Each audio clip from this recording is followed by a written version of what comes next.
So, I mean, now that you've, as an independent artist, what is the sort of the direction for you? Is it because, and I've access to other artists who are no longer on majors, are you putting out music to generate revenue from that? Or is it a way of getting your creativity out there, but you really want to rely on your tours and your shows? Or what's the balance? It's all of that. It's all, I have an EP that I'm releasing in a few months. Okay. Terry Hunter and I are doing that, and that's R&B, and I think I got some house tinge stuff on there, but it's mostly R&B. But at the same time, like, I'm in the business also of songwriting, so I'm always writing. Like, if that's why some people's like, oh, you're not on, the people who say, oh, you're not on social media. Yeah. I'm like, I'm writing songs. So if I'm not writing for myself, I'm writing for other people. And I have a passion for that as well. But my ultimate passion is being on stage live, connecting with that audience. To me, now that's the ultimate. Wow. And so, I get to do that, but I get to do that on my own terms. So, sometimes that doesn't come with the big budgets, but there aren't that many middlemen. So it's still kind of sweet, but it's, but it's more work. I tell you this, but it's worth it. It's worth it. And it's like, I'm like a grown woman. It's like, I just can't subject myself to answering. Now, and it's like, okay, some people have said to me, like, well, would you turn down a major deal? I won't turn down a deal that's catered to me and we could be equal partners. They know, I mean, but the beauty of the industry now as an independent artist, it's a lot more work. It's a lot more self-investment, and it can be hard, but you reap so much more in the end. So. I mean, so you said you've got an EP that we can expect that to be released. How have you had to balance being an independent artist and the self-promotion, Instagram? Oh, hard. That's hard. TikTok. Yes, it's hard, and sometimes it can be expensive, but you count on your resources, your contacts, and it's like you just put it out there. You know what I mean? But there's still techniques, like stuff that I will say that social media and the digital access that we have now really helps facilitate that. Like, we didn't have that. Like, you don't. In the long run, you can do this without a major label. It's better, and you could look at Chance. He's hip hop, but look at what he's done, and he's from Chicago too. Look at what he's done without a label. And it's ironic, some of the stuff that they want from you as a label. It's like, they tell you to blow yourself up, make yourself more popular, make everybody know you, social media, blah, blah, blah. And then we'll come to the party. This is all the stuff that they used to have to do. Yeah. It's like, well, what exactly are you doing without all the work? So it's amazing. You know what I mean? So it's like, well, if I'm doing all this, then I'm going to reap the benefits of all this. Yeah. But I guess it depends on what at your stage that you still want from it. Because is it as a creator of music, you want people to, because in some ways, it doesn't matter if you're signed to a label, most people are getting music for free, whether it's on YouTube or Spotify. We're not buying the CD as we used to. So it is right. So, and honestly, selling not what it used to be. So it's like performing records and merch, stuff like that. That hasn't changed. But those are the avenues for us to make money, doing shows and songwriting and licensing and so forth. You do have to find the avenues, but there are avenues out there, you know, for us to make. You just don't have to be beholden to a label. Yeah. So the direction that I'm going in, that's basically it. I'm catering.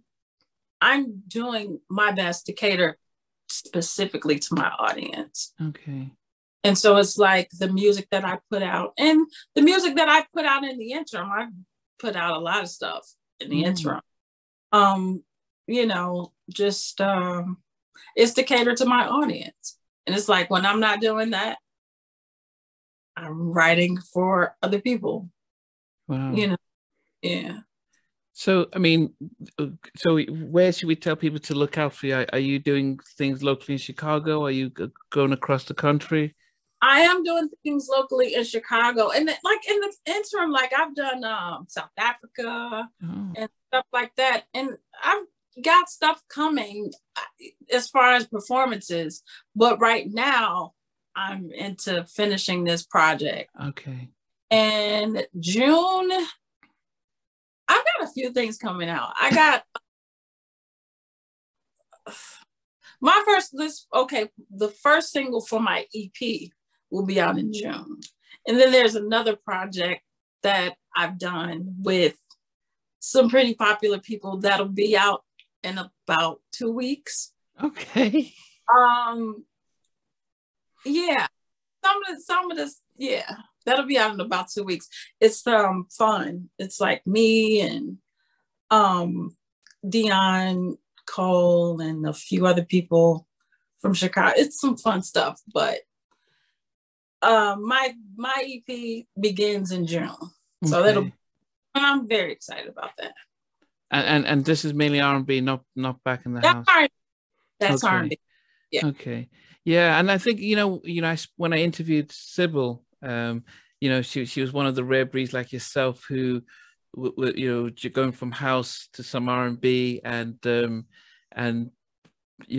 found a lot more success internationally with those types of records and stuff. Yeah.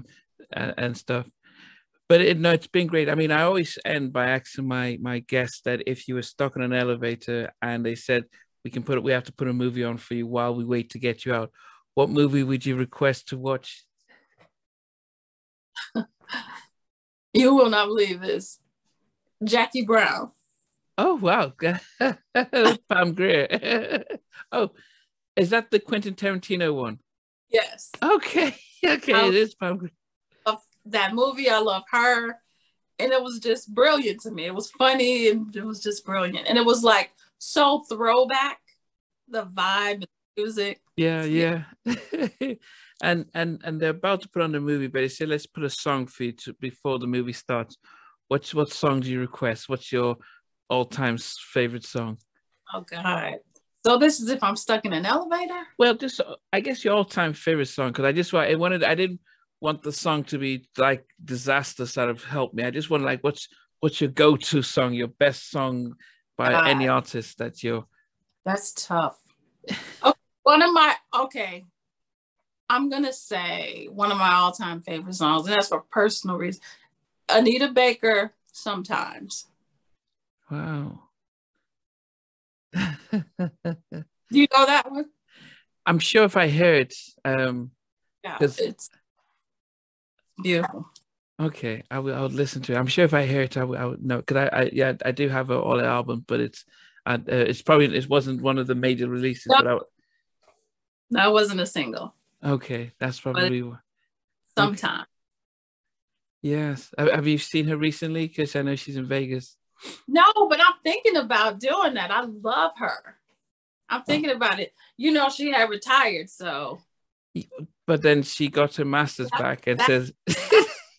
I have friends who are going to Vegas to see her. Okay. So I'm thinking before she retires again. Yeah, before she retires again. No, she's planning to release some new stuff because we do keep it in touch with her stuff. But Chantay, it's been really great to listen to hear your story, to hear your background. And I think one of the things that we do here is, you know, we don't focus much with the music. We wanted to focus on the person behind the music and just understand your journey and how your experience, because it does teach us. Because when we started off, we all thought our 90s artists were multimillionaires living in the, you know, had mansions. We didn't realize how challenging things were, and things like that. And it really gave us a real respect to how much you guys have had to endure in a business that that sets off to rob. But then these stories have really helped up and coming artists to be very mindful of what they're signing and not rushing into these things. So it's been really great to hear your story and your journey. Absolutely. It was fun. It was fun talking to you. I'm just always weird talking about myself, but yeah, you made it comfortable and fun. So yeah.